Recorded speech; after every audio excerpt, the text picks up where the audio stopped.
Assalamualaikum, jumpa lagi dengan saya nih guys.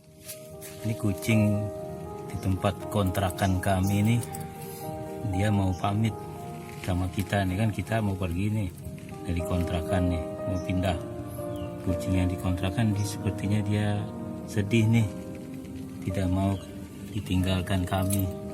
Tuh sekarang di bawah mobil tuh, dia seperti nggak mau ditinggalkan. Mukanya sedih tuh ya, mukanya sedih dia.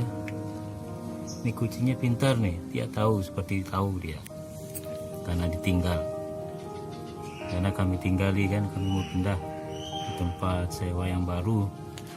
Nah selama ini dia nih datang ke tempat kontrakan kami sering kasih makan ya sehari-harinya.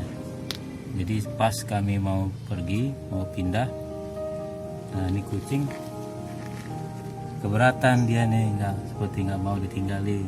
Tuh mukanya sedih tuh, kasihan. Mukanya kasihan, sedih nih guys.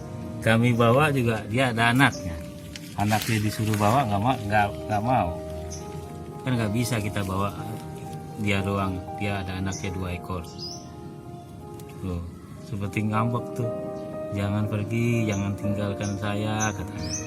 Terus saya siapa yang kasih makan ikan katanya. Kasihan juga sih, kita mau tinggalkan tapi dia ada anaknya, disuruh ambil anaknya bawa, dia nggak beritahu, nggak jawab. Oke guys, begitu saja informasinya.